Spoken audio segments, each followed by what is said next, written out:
بسم الله الرحمن الرحيم وأنذرهم يوم الآزفة إذ القلوب لدى الحناجر كاظمين ما للظالمين من حميم ولا شفيع يطاع صدق الله العظيم. اللهم صل على سيدنا ونبينا محمد وعلى آله وأصحابه أجمعين. വളരെ സ്നേഹമുള്ള മുഅ്മിനീങ്ങളെ, സർവശക്തനായ റബ്ബുൽ ഇസ്സത്ത് നമ്മുടെ ജീവിതത്തിൽ വന്നുപോയ എല്ലാ തെറ്റുകളും കുറ്റങ്ങളും പരിപൂർണമായി മാപ്പാക്കട്ടെ. അള്ളാഹു അനുഗ്രഹിച്ച് നമുക്ക് നൽകുന്ന ഈ ലോകത്തുള്ള ഇനിയുള്ള ജീവിതം അള്ളാഹുവിൻ്റെ പരിപൂർണമായ തൃപ്തിയിലും പൊരുത്തത്തിലും ജീവിക്കാൻ നമുക്കെല്ലാം തൗഫീഖ് നൽകട്ടെ. പരിശുദ്ധമായ ഷഹാദത്ത് കലിമ ചൊല്ലി ലോകത്തോട് വിട പറയാൻ അള്ളാഹു നമുക്കെല്ലാം അവസരം നൽകട്ടെ. നമ്മിൽ നിന്ന് മരണപ്പെട്ടു പോയ, നമ്മെപ്പോലെ ദുനിയാവിൽ ജീവിച്ച നമ്മളുടെ പ്രിയപ്പെട്ടവർ, ഇന്ന് ഖബറുകളിൽ കഴിയുന്നവർ, ഇവർക്കെല്ലാം നാഥൻ പരിപൂർണമായ മഗ്ഫിറത്തും റഹ്മത്തും നൽകട്ടെ. നമ്മളിൽപ്പെട്ടവർ രോഗങ്ങളും വിഷമങ്ങളും പരീക്ഷണങ്ങളുമായി ചുറ്റുവട്ടത്തുള്ളവർ, ലോകത്തിന്റെ പല ഭാഗങ്ങളിലുള്ളവർ, എല്ലാവർക്കും അല്ലാഹു സമാധാനവും ശാന്തിയും പ്രദാനം ചെയ്യട്ടെ. മുഅ്മിനീങ്ങളെ, സഹോദരങ്ങളെ, നാളെ പരലോകത്ത് എല്ലാ മനുഷ്യരെയും ഒരുമിച്ച് കൂട്ടപ്പെടുന്നൊരു രംഗം, എല്ലാവരെയും അവരുടെ നന്മകളും തിന്മകളും കണക്ക് നോക്കുന്ന ഒരു രംഗം, ഹിസാബ്. നമ്മൾ കേട്ടിട്ടുള്ളൊരു പദമാണ് വിചാരണ, കണക്കെടുപ്പ്. ആ യൗമുൽ ഹിസാബിൽ ഞാനും നിങ്ങളും എല്ലാവരും സ്ഥാനാർത്ഥികളായിരിക്കും.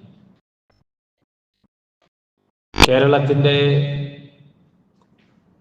ഒരു തെരഞ്ഞെടുപ്പ് കഴിഞ്ഞ് 75,632 സ്ഥാനാർത്ഥികൾ നാളെ പ്രഖ്യാപിക്കാനിരിക്കുന്ന ഫലം കാത്തിരിക്കുകയാണ്. നമ്മളൊക്കെയും അത് ജിജ്ഞാസയോടെ, ആശങ്കയോടെ കാത്തിരിക്കുന്നതാണ്. എന്നാൽ ഞാനും നിങ്ങളും അടങ്ങുന്ന ലോകത്ത് വന്നിട്ടുള്ള കോടാനുകോടി മനുഷ്യരെല്ലാം സ്ഥാനാർത്ഥികളാകുന്നൊരു ദിവസം, അതാണ് യൗമുൽ ഹിസാബ്. നമ്മുടെ നന്മകളും തിന്മകളുമാണ് അന്ന് നമുക്ക് വോട്ടുകളായി മാറുന്നത്. അന്ന് ആരുടെ നന്മകളാണോ ഒരല്പമെങ്കിലും മുൻതൂക്കമുള്ളത്, ഫഅമ്മാ മൻ സഖുലത് മവാസീനുഹു ഫഹുവ ഫീ ഈശത്തിർ റാദിയ, ആരുടെ ഒരു നന്മ ഒരല്പം ഭാരമുണ്ടോ അവൻ അനുഗ്രഹീതമായ, സംതൃപ്തകരമായ, സന്തോഷകരമായ ജീവിതത്തിലാണ്. വഅമ്മാ മൻ ഖഫ്ഫത് മവാസീനുഹു ഫഉമ്മുഹു ഹാവിയ, ആരുടെ നന്മയുടെ ത്രാസിന് ഒരല്പം ഭാരം കുറയുന്നുവോ, ഒരു ഒട്ടിന്റെയെങ്കിലും കുറവ് വരുന്നുവോ, അവന്റെ അഭയസ്ഥാനം ഭയാനകമായ ജഹന്നമാണ്, നരകമാണ്. അള്ളാഹു കാത്തിരക്ഷിക്കട്ടെ. പരലോകം നമുക്ക് എപ്പോഴും ഓർമ്മ വേണ്ട ഒരു കാര്യമാണ്. പരിശുദ്ധമായ ഖുർആനിൽ 6600 ചില്ലുവാനം ആയത്തുകൾ അല്ലാഹു തആല നമുക്ക് വേണ്ടി അവതരിപ്പിച്ചപ്പോൾ അതിൽ 2/3 ഭാഗവും അല്ലാഹു തആല നമ്മെ ഓർമ്മിപ്പിക്കുന്നത് ദുനിയാവിനെ കുറിച്ചല്ല, ആഖിറത്തിനെ കുറിച്ചാണ്. എന്റെ പ്രിയമുള്ള മുഅ്മിനീങ്ങളെ, അത് വല്ലാത്തൊരു ലോകമാണ്. വീണ്ടും വീണ്ടും നമ്മൾ പറയേണ്ട ലോകമാണ്, വീണ്ടും വീണ്ടും നമ്മൾ ഓർമ്മിക്കേണ്ട ലോകമാണ്, വീണ്ടും വീണ്ടും നമ്മൾ ചിന്തിക്കേണ്ട ലോകമാണ് ആഖിറ. പരിശുദ്ധ ഖുർആനിൽ അല്ലാഹു തആല ആഖിറത്തെ കുറിച്ച് പല പേരുകളിൽ പറഞ്ഞിട്ടുണ്ട്. അതിലൊന്നാണ് ഞാൻ പറഞ്ഞ യൗമുൽ ഹിസാബ്, വിചാരണയുടെ ദിവസം. മറ്റൊരു ദിവസം, മറ്റൊരു പേര് ഖുർആനിൽ കാണാം, യൗമുൽ ആസിഫ. ഞാൻ ഓതി വെച്ച ആയത്തിലുള്ളൊരു വാക്കാണ് യൗമുൽ ആസിഫ, പൊടുന്നനെ വരുന്ന ദിവസം, മുന്നറിയിപ്പില്ലാതെ, ഇതിനെക്കുറിച്ച് മറ്റൊരു മെസ്സേജുകൾ നമുക്ക് കിട്ടാതെ പെട്ടെന്ന് വരുന്ന ദിവസം. അതാ വഅൻദിറുഹും യൗമൽ ആസിഫ, നബിയെ, ആ പൊടുന്നനെ വരുന്ന ഖിയാമത്ത് നാളിനെ കുറിച്ച് അങ്ങ് ആളുകൾക്ക് താക്കീത് നൽകണേ, മുന്നറിയിപ്പ് നൽകണേ. വഅൻദിർഹും യൗമൽ ആസിഫ ഇദിൽ ഖുലൂബു ലദൽ ഹനാദിരി കാളിമീൻ. അന്ന് ഹൃദയങ്ങളെല്ലാം പിടപിടച്ചിട്ട് ആളുകളൊക്കെയും വിരൽ കടിക്കുന്ന ദിവസമാണ്. മാലിൽ ളാലിമീന മിൻ ഹമീമിൻ വലാ ശഫീഇൻ യുതാഅ. അന്നവിടെ പരാജയപ്പെട്ടു പോകുന്നവന്, അന്നവിടെ അക്രമിയായി മുദ്ര കുത്തുന്നവന് രക്ഷപ്പെടുത്താൻ, അവന് ശുപാർശ ചെയ്യാൻ ആരുമുണ്ടാകില്ലെന്ന് പറയണേ നബിയേ. അതാണ് പ്രിയമുള്ളവരെ യൗമുൽ ആസിഫ, യൗമുൽ ഖിയാമ. അങ്ങനെ ഒരു പേരുണ്ടല്ലോ, യൗമുൽ ഖിയാമ. നമ്മളൊക്കെ പറയുന്ന പേരാണ് ഖിയാമത്ത് നാൾ. എന്താണ് അതിന്റെ അർത്ഥം? എല്ലാ സാക്ഷികളും നീതിപൂർവം നമുക്ക് വേണ്ടി സാക്ഷി നിൽക്കുന്ന ദിവസം. അതൊന്നുകിൽ അനുകൂലമാകാം, അല്ലെങ്കിൽ പ്രതികൂലമാകാം. അവിടത്തെ സാക്ഷികൾ നീതിപൂർവമേ നിലനിൽക്കുകയുള്ളൂ. വിറ്റ്നസ് സാക്ഷികളൊന്നും കൂറുമാറില്ല. ദുനിയാവിൽ ഇന്നലെ നമുക്ക് അനുകൂലമായി സാക്ഷി നിന്നവർ വേറെ ആരെങ്കിലും അവർക്ക് കാശ് കൊടുത്താൽ അവർ ഇന്ന് കോടതിയിൽ നമുക്ക് പ്രതികൂലമായി സാക്ഷി നിൽക്കും. സാക്ഷികൾ കൂറുമാറുന്നത് ദുനിയാവിന്റെ കോടതിയിലാണ്. നാളെ മഹ്ശറയിൽ അള്ളാഹുവിന്റെ കോടതിയിൽ ഒരു സാക്ഷികളും കൂറുമാറില്ല. എല്ലാവരും അത് കൃത്യമായവരുടെ ജോലി നിർവഹിക്കും. അതാണ് യൗമുൽ ഖിയാമ. മറ്റൊരു ദിവസം യൗമുത് തഗാബുൻ. ഒരു സൂറത്തിന്റെ പേര് തന്നെ തഗാബുൻ എന്നുണ്ട്. എന്താണ് യൗമുത് തഗാബുൻ എന്ന് പറഞ്ഞാൽ? ഓരോ വിജയികളും ഓരോ പരാജികളും എന്തുകൊണ്ട് വിജയിച്ചെന്ന് തിരിച്ചറിയുന്ന ദിവസമാണ് പരലോകം. ഓരോ പരാജയപ്പെട്ടവര് എനിക്ക് എന്തുകൊണ്ട് വോട്ട് കുറഞ്ഞു എന്ന് മനസ്സിലാക്കും അവിടെ. ഓരോ വിജയികളും എനിക്ക് എന്തുകൊണ്ട് വോട്ട് അധികരിച്ചു എന്ന് മനസ്സിലാക്കും.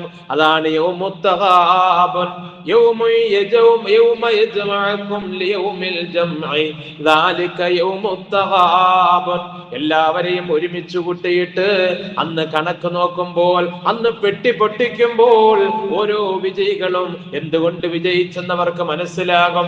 ഓരോ പരാജിതനും എന്തുകൊണ്ട് പരാജയപ്പെട്ടു എന്ന് മനസ്സിലാക്കും. മറ്റൊരു പേരുണ്ട് യൗമുൽ ഹസ്റ. യൗമുൽ ഹസ്റ, നിരാശയുടെ ദിവസം. എല്ലാവർക്കും സന്തോഷമല്ലല്ലോ. കുറഞ്ഞ ആളുകൾ സന്തോഷിക്കുമ്പോൾ അധികം ആളുകളും നിരാശയാണ് ഫലം വരുമ്പോൾ. അതേ പരലോകത്തെ അവസ്ഥയും അതാണ്. വഅൻദിർഹും യൗമൽ ഹസ്റ ഇദ് ഖുളിയൽ അംർ വഹും ഫീ ഗഫലത്തിൻ വഹും ലാ യുഅ്മിനൂൻ. എല്ലാ ഫലപ്രഖ്യാപനത്തിന്റെ പരിണിത ഫലങ്ങളെയും വിശുദ്ധ ഖുർആൻ നമുക്ക് പറഞ്ഞു തരികയാണ്. അല്ലാഹ് മനസ്സിലാക്കാൻ പറയുന്ന എനിക്കും കേൾക്കുന്ന എന്റെ പ്രിയമുള്ള മുഅ്മിനീങ്ങൾക്കും തൗഫീഖ് നൽകട്ടെ. വഅൻദിർഹും, നബിയേ അവർക്ക് മുന്നറിയിപ്പ് നൽകുക. ഒരു 5 വർഷം ഭരിക്കാനുള്ള ഒരു മെമ്പർ സ്ഥാനം കിട്ടാനുള്ള ഒരു ഫലപ്രഖ്യാപനമല്ല. അന്ന് നിരാശയുടെ ദിവസം, ഒരിക്കലും അവസാനിക്കാത്ത നിരാശയുടെ ദിവസം. ഇത് ഖുളിയൽ അംർ, കാര്യങ്ങളെല്ലാം തീരുമാനിക്കപ്പെട്ടാൽ വഹും ഫീ ഗഫല, ഈ ആളുകളൊക്കെ അതിന്റെ അശ്രദ്ധയിലല്ലേ. ആരും ദുനിയാവിന്റെ മത്സരങ്ങളുടെ നെട്ടോട്ടത്തിൽ ഈ വരാനിരിക്കുന്ന വലിയ മത്സരത്തിന്റെ കുറിച്ച് മനുഷ്യന് ഓർമ്മയില്ലല്ലോ. ഈ ചെറിയ ഫലപ്രഖ്യാപനത്തിന്റെ ആശങ്കയിലോ ജിജ്ഞാസയിലും ഇരിക്കുന്ന മനുഷ്യന് വരാനിരിക്കുന്ന വലിയ ഫലപ്രഖ്യാപനം അത് പിന്നെ തിരുത്തപ്പെടുകയില്ല. അവിടെ പിന്നെ രണ്ടാമതൊരു ചാൻസ് ഇല്ല, അവസരമില്ല. വഹും ലാ യുഅ്മിനൂൻ, ഇവർ വിശ്വസിക്കുന്നില്ലല്ലോ. ഇങ്ങനെ പല പല പേരുകളിൽ അല്ലാഹു തആല പരലോകത്തെ പരാജയപ്പെടുത്തുന്നു. എനിക്കും നിങ്ങൾക്ക് വേണ്ടിയുള്ള വാണിംഗാണ്, മുന്നറിയിപ്പാണ്. അല്ലാഹു മനസ്സിലാക്കാൻ തൗഫീഖ് നൽകട്ടെ. ദുനിയാവില് സ്ഥാനാർത്ഥികള് ഫലം പ്രഖ്യാപിക്കുമ്പോൾ അവർക്കുണ്ടാകുന്ന മാനസികാവസ്ഥ, ആ സ്ഥാനാർത്ഥികൾക്ക് വോട്ട് പിടിച്ചവർക്കും വോട്ട് ചെയ്തവർക്കും ഉണ്ടാകുന്ന മാനസികാവസ്ഥ, ഇതൊരു സാമ്പിളാണ് ഇവിടെ അല്ലാഹു തന്നിരിക്കുന്നത്. എന്തിനു വേണ്ടി? ഇത് വെച്ചിട്ട് നിങ്ങൾ പരലോകത്തെ മനസ്സിലാക്കണം, അല്ലേ? ഇന്ന് എല്ലാവർക്കും സ്ഥാനാർത്ഥികൾക്ക് 75,632 സ്ഥാനാർത്ഥികൾക്ക് ഇന്ന് പേടിക്കുന്ന ദിവസമാണ്. മിക്കവാറും ആളുകൾക്ക് ഇന്ന് ഉറക്കമുണ്ടാവില്ല. നാളത്തെ ഫലമറിയാനുള്ള ടെൻഷൻ ഉണ്ടാവും, ആശങ്കയുണ്ടാകും. എന്നാൽ ഒരു സത്യവിശ്വാസിക്ക് അതേ ദുനിയാവിന്റെ ജീവിതത്തിൽ അവൻ ഉറക്കം വരാതിരിക്കേണ്ടത് ഈ ചെറിയൊരു മത്സരത്തിന്റെ ഫലപ്രഖ്യാപനം അറിയാനല്ല. വലിയൊരു മത്സരത്തിന്റെ ഫലപ്രഖ്യാപനം നിനക്ക് പരലോകത്ത് വരാനുണ്ട്. അത് ആര് ഓർമ്മിക്കുന്നുണ്ടോ, അതിനെക്കുറിച്ച് ആര് ചിന്തിക്കുന്നുണ്ടോ, അവരാണ് ആണുങ്ങൾ, അവരാണ് യഥാർത്ഥ സ്ഥാനാർത്ഥികൾ. ഖുർആൻ പറഞ്ഞത് എങ്ങനെയാണ്? റിജാലുൻ, ചില ആണുങ്ങളുണ്ട് കേട്ടോ. ലാ തുൽഹീഹിം തിജാറത്തുൻ വലാ ബൈഉൻ അൻ ദിക്രില്ലാഹ് വഇഖാമിസ് സ്വലാഹ് വഇതാഇസ് സകാത്ത് യഖാഫൂന യൗമൻ തതഖല്ലബു ഫീഹിൽ ഖുലൂബു വൽ അബ്സാർ. എത്ര മനോഹരമായി ഖുർആൻ നമ്മെ പഠിപ്പിച്ചു തരികയാണ്. ഈ ദുനിയാവിൽ ജീവിക്കുന്ന ചില ആണുങ്ങൾ, അവർ ഇവിടത്തെ തെരഞ്ഞെടുപ്പോ ഇവിടത്തെ മത്സരമോ അവർക്ക് പ്രശ്നമല്ല. മുഅ്മിനീങ്ങളെ, റിജാലുൻ, അവർ ചില ആണുങ്ങളാണ്. ലാ തുൽഹീഹിം തിജാറത്തുൻ, അവരെ ഒരു കച്ചവടവും അവരെ ജോലിയാക്കുകയില്ല. വലാ ബൈഉൻ, ഒരു ബിസിനസ്സും ഒരു കച്ചവടവും അവർക്ക് പ്രശ്നമല്ല. ഒരു മത്സരവും ഒരു സ്ഥാനാർത്ഥിത്വവും അവർക്ക് പ്രശ്നമല്ല. അസ്ദിക്രില്ലാഹ്, അല്ലാഹുവിനെ ഓർമ്മിക്കുന്നതിനെ തൊട്ട്. ദുനിയാവിൽ പലപ്പോഴും ആളുകള്, സത്യവിശ്വാസികൾ തന്നെ, ചെറിയ ചെറിയ മത്സരത്തിന് വേണ്ടി, 10 വോട്ടിന് വേണ്ടി അവൻ പരലോകം മറന്നു പോകാറില്ലേ? അള്ളാഹുവിനെ മറന്നു പോകാറില്ലേ? സത്യം മറന്നു പോകാറില്ലേ? നീതി മറച്ചു വെക്കാറില്ലേ? എന്നാൽ ചില ആണുങ്ങള്, അവരാണ് അള്ളാഹുവിന്റെ ആളുകൾ. അള്ളാഹ് എന്നെയും നിങ്ങളെയും ആ വിഭാഗത്തിൽ ഉൾപ്പെടുത്തട്ടെ. ലാ തുൽഹീഹിം തിജാറത്തുൻ വലാ ബൈഉൻ അൻ ദിക്രില്ലാഹ്, അള്ളാഹുവിന്റെ ഓർമ്മ അവരുടെ മനസ്സിൽ നിന്ന് ഒരിക്കലും മായുകയില്ല. അവർ സ്ഥാനാർത്ഥികളായേക്കാം, അവർ വോട്ടിന് വേണ്ടി നെട്ടോട്ടം ഓടിയേക്കാം, ദുനിയാവിൽ മത്സരിച്ചേക്കാം, പക്ഷേ അവരുടെ ഹൃദയത്തിൽ നിന്ന് അള്ളാഹുവിന്റെ ഓർമ്മ പോവുകയില്ല. അത് നഷ്ടപ്പെടുന്ന ഒരു കാര്യത്തിലേക്കും അവർ പോവുകയില്ല. വഇഖാമിസ് സ്വലാഹ്, നിസ്കാരം നിലനിർത്തുന്നതിനെ തൊട്ട് ദുനിയാവിന്റെ ഒരു കച്ചവടമോ ഒരു തിരക്കുകളോ അവരെ വ്യാപൃതരാക്കുകയില്ല. അല്ലാഹ് കൊടുത്ത സമ്പത്തിന്റെ സകാത്ത്, നിശ്ചിത വിഹിതം പാവപ്പെട്ടവർക്ക് കൊടുക്കുന്നതിനെ തൊട്ട് ദുനിയാവിന്റെ ഒരു തിരക്കുകളും അവരെ വ്യാപൃതരാക്കുകയില്ല. യഖാഫൂൻ, അവർക്ക് പേടിയാണ്. അവർക്ക് പേടിയാണ്. ദുനിയാവിന്റെ ഒരു മത്സരത്തിന്റെ ഫലം വരുന്നതിനെ കുറിച്ചല്ല അവർക്ക് പേടി, മറിച്ച് അവർക്ക് പേടിയൗമൻ തതഖല്ലബു ഫീഹിൽ ഖുലൂബു വൽ അബ്സാർ, ഹൃദയങ്ങളെല്ലാം യഥാർത്ഥ നിലയിൽ പിടഞ്ഞു പോകുന്ന ഒരു ദിവസമുണ്ട്. എല്ലാ ഹൃദയങ്ങളും എല്ലാ കണ്ണുകളും അന്തം വിട്ടു നിൽക്കുന്ന ഒരു ദിവസമുണ്ട്. ആ ദിവസത്തെ കുറിച്ച് അവർ ഭയപ്പെടുന്നവരാണ്. സഹാബാക്കൾ അങ്ങനെയായിരുന്നു, നമ്മളുടെ മുൻഗാമികൾ അങ്ങനെയായിരുന്നു. ദുനിയാവിലെ തിരക്കുകളോ ദുനിയാവിന്റെ മത്സരങ്ങളോ അവർ അവരുടെ ഹൃദയത്തിൽ കയറ്റിയിട്ടില്ല. മറിച്ച് അവരുടെ ഹൃദയത്തിന്റെ ചിന്ത മുഴുവനോ നാളെ യൗമുൽ ഹിസാബ്, വിചാരണ ദിവസം, അവിടുത്തെ യഥാർത്ഥ ഫലപ്രഖ്യാപനം എന്താകുമെന്നുള്ള ചിന്തയാണ്. അള്ളാഹു നമുക്കും ആ ബോധം നൽകുമാറാകട്ടെ. ഫദക്കിർ മുഅ്മിനീങ്ങളെ, ഇത് നമ്മൾ ഇങ്ങനെ പറഞ്ഞുകൊണ്ടിരിക്കണം, ഇത് നമ്മൾ ഇങ്ങനെ ഓർമ്മിപ്പിച്ചുകൊണ്ടിരിക്കണം. ഇതൊക്കെ അറിയാമല്ലോ എന്ന് വിചാരിച്ച് തള്ളിക്കളയരുതേ. ഫദക്കിർ, നിങ്ങൾ ഓർമ്മിപ്പിക്കണേ. ഫഇന്ന ദിക്റാ തൻഫഉൽ മുഅ്മിനീൻ, ഈ ഓർമ്മിപ്പിക്കല്, ഈ ഉണർത്തല് അത് സത്യവിശ്വാസികൾക്ക് ഗുണം ചെയ്യുന്നതാണ്. വിശ്വാസികളുടെ ഹൃദയം ഇതൊക്കെ പറയുമ്പോൾ ഒന്ന് ഭയമുണ്ടാകും, അവിടെ ഹൃദയങ്ങൾക്കൊരു വിറയലുണ്ടാകും. അള്ളാഹു അങ്ങനെ വിറയ്ക്കുന്ന മുഅ്മിനീങ്ങളിൽ എന്നെയും നിങ്ങളെയും ഉൾപ്പെടുത്തുമാറാകട്ടെ. പ്രിയമുള്ളവരെ, അബൂദർദാ റളിയല്ലാഹു അൻഹു നിങ്ങൾ നോക്കൂ, വലിയ മഹാനല്ലേ, മുത്തുനബി സല്ലല്ലാഹു അലൈഹി വസല്ലം തങ്ങളുടെ പ്രിയപ്പെട്ട ശിഷ്യനല്ലേ, പ്രഗൽഭനായ സഹാബിയല്ലേ. അദ്ദേഹം തന്റെ കൂട്ടുകാരോട് പറയുന്ന ചില വാക്കുകൾ നമുക്ക് കാണാം ഗ്രന്ഥങ്ങളിൽ. അദ്ദേഹം സ്വന്തമായി പറയുകയാണ്, ആത്മകഥം കൊള്ളുകയാണ്. ഇന്നി അഖാഫു അലാ നഫ്സി, ഞാൻ ഏറ്റവും കൂടുതൽ ഭയപ്പെടുന്നത് നാളെ പരലോകത്തൊരു രംഗമുണ്ടല്ലോ. ഏത് രംഗമാണ്? അള്ളാഹുവിന്റെ മുന്നിൽ എന്നെ കൊണ്ട് നിർത്തിയിട്ട് അള്ളാഹു ചോദിക്കും, അബൂദർദാ, അമാ അലിംദ, നീ കുറെ കാര്യങ്ങൾ അറിഞ്ഞില്ല അബൂദർദാ, ഈ പരലോകമുണ്ടെന്നറിഞ്ഞില്ലേ? ഞാനുണ്ടെന്നറിഞ്ഞില്ലേ? ഖബറുണ്ടെന്നറിഞ്ഞില്ലേ? സ്വർഗമുണ്ടെന്നറിഞ്ഞില്ലേ? നരകമുണ്ടെന്നറിഞ്ഞില്ലേ? ഇതെല്ലാം നീ അറിഞ്ഞു വെച്ചിട്ട് നീ അറിഞ്ഞതിന് പകരം എന്താണ് ചെയ്തത് അബൂദർദാ? നീ അറിഞ്ഞു വെച്ചിട്ട് ദുനിയാവിൽ ജീവിച്ചിട്ട് നീ എനിക്ക് വേണ്ടി എന്ത് ചെയ്തു? ഈ ദിവസം രക്ഷപ്പെടാൻ എന്ത് ചെയ്തു? ഈ ചോദ്യത്തിന്റെ മുന്നിൽ അബൂദർദാ ഉത്തരം മുട്ടി പോകുമല്ലോ എന്ന് പറഞ്ഞുകൊണ്ട് കരയുകയാണ് മഹാൻ. എന്നിട്ട് കൂട്ടുകാരോട് പറയുന്ന ചില വാക്കുകളുണ്ട്. അല്ലാഹു തആല അങ്ങനെ എന്നെ നിർത്തിയിട്ട് ഇങ്ങനെ ചോദിക്കുന്ന കുറെ രംഗങ്ങള് കൂട്ടുകാരെ, ലൗ തഅലമൂന മാ അൻതും ലാഖൂൻ ബഅദൽ മൗത്ത്, മരണത്തിന് ശേഷം നിങ്ങൾ കാണാനിരിക്കുന്ന രംഗങ്ങള്, മരണത്തിന് ശേഷം നിങ്ങൾ അഭിമുഖീകരിക്കുന്ന രംഗങ്ങള്, ഇതൊക്കെ നിങ്ങൾ അറിഞ്ഞിരുന്നെങ്കിൽ ലമാ അകൽതും തആമൻ അലാ ശഹ്വ, നിങ്ങളൊരു ഭക്ഷണവും ടേസ്റ്റ് അറിഞ്ഞ് കഴിക്കുകയില്ലായിരുന്നു, നിങ്ങളൊരു ആഹാരവും രുചി അറിഞ്ഞ് കഴിക്കുകയില്ലായിരുന്നു. വലാ ശരിബ്തും ശറാബൻ അലാ ശഹ്വ, ഒരു വെള്ളവും നിങ്ങൾ രുചി അറിഞ്ഞ് കുടിക്കുകയില്ലായിരുന്നു. അല്ലേ? ഇന്ന് മനുഷ്യൻ ടേസ്റ്റിന് വേണ്ടിയുള്ള നെട്ടോട്ടമാണ്. അഭിരുചികൾ അറിയാൻ, രുചി അറിയാനുള്ള ഭക്ഷണം കഴിക്കാനുള്ള നെട്ടോട്ടമാണ് ഇന്നത്തെ യുവതലമുറയിലെ ഏറ്റവും വലിയ ആഗ്രഹം എന്ന് പറഞ്ഞാൽ ഏറ്റവും രുചിയുള്ള ഭക്ഷണം കഴിക്കലാണ്. കാരണം ഈ ദുനിയാവാണ് അവർക്കെല്ലാം. അള്ളാഹു കാത്തിരക്ഷിക്കട്ടെ. മഹാനായ അബൂദർദാ റളിയല്ലാഹുവിന്റെ വാക്കെന്താണ്? നിങ്ങൾ പരലോകത്ത് നേരിടാനുള്ള ആ ഭയാനകത അറിഞ്ഞിരുന്നെങ്കിൽ സഹാബാ, നിങ്ങൾക്ക് ഒരു ഭക്ഷണവും ഈ ദുനിയാവിൽ രുചി അറിയുകയില്ലായിരുന്നു, ഒരു പാനീയത്തിന്റെയും ടേസ്റ്റ് അറിയുകയില്ലായിരുന്നു. വലാ തതല്ലലൂന ഫീഹി, ഒരു വീട്ടിലും നിങ്ങൾ സമാധാനത്തോടെ ഉറങ്ങുകയില്ലായിരുന്നു. നമുക്ക് ദുനിയാവിന്റെ ചെറിയ കാര്യങ്ങളിലല്ലേ ആശങ്കയുള്ള മുഅ്മിനീങ്ങളെ? നമുക്ക് ദുനിയാവിന്റെ ചില പ്രശ്നങ്ങളിലല്ലേ ഭയമുള്ള, ടെൻഷനുള്ള മുഅ്മിനീങ്ങളെ? നമ്മളുടെ മുൻഗാമികൾ ഭയപ്പെട്ടത്, അവർ പേടിച്ചത്, അവർക്കുണ്ടായിരുന്ന ആശങ്കയെല്ലാം ആഖിറത്തിനെ കുറിച്ചാണ്. മഹാനായ ഉമർ ബിൻ അബ്ദുൽ അസീസ് റളിയല്ലാഹു അൻഹു, അദ്ദേഹത്തിന്റെ ആശങ്ക നോക്കൂ.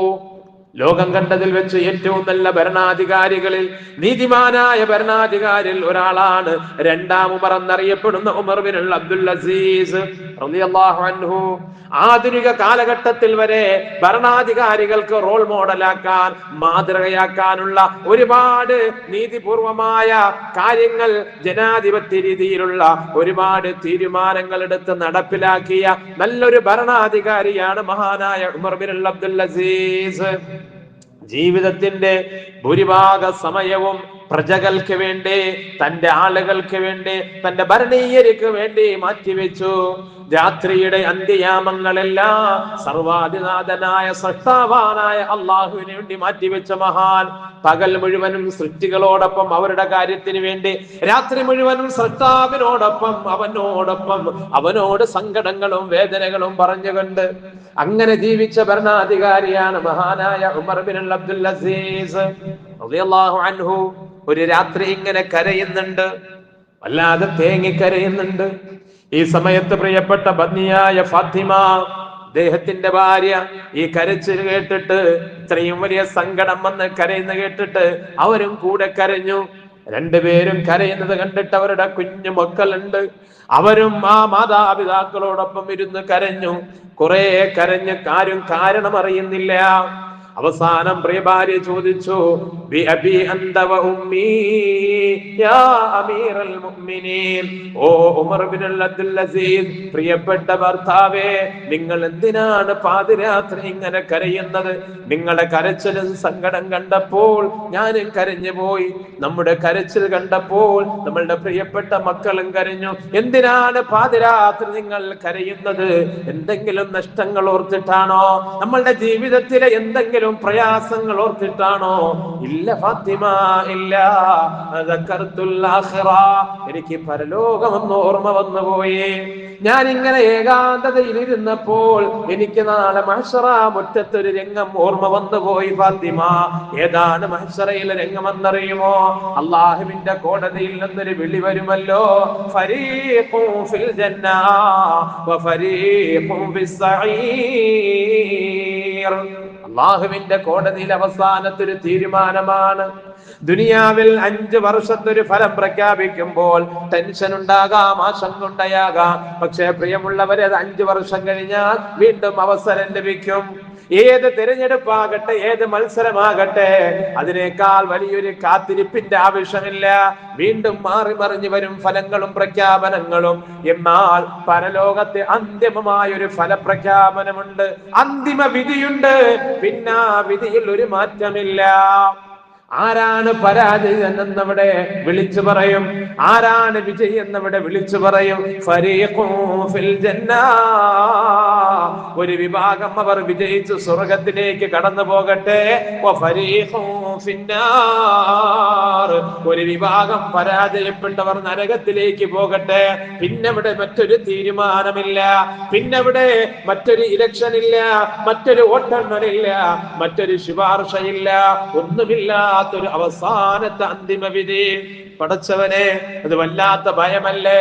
ഇത് ഓർത്തിട്ടാണ് പ്രിയപ്പെട്ട ഫാത്തിമ എനിക്ക് രാത്രി കരച്ചിൽ വന്നത്, ഞാൻ കരഞ്ഞു പോയത്.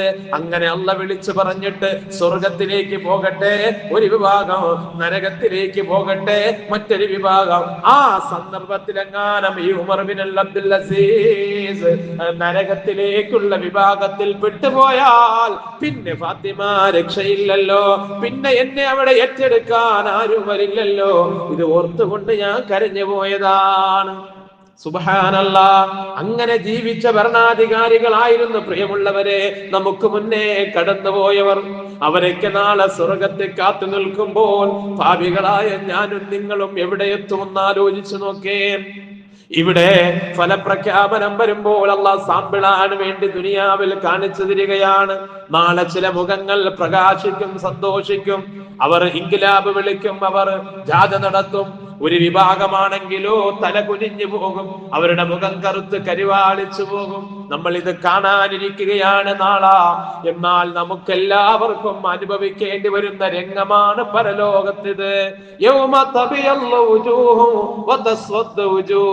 ഖുർആൻ അങ്ങനെ തന്നെ പറയുന്നുണ്ട്. ഖുർആനിന്റെ വാക്കുകളാണ്. ചില മുഖങ്ങൾ അന്ന് വെളുക്കും, പ്രകാശിക്കും. ചില മുഖങ്ങൾ അന്ന് കറുത്ത് കരിവാളിച്ചു പോകും.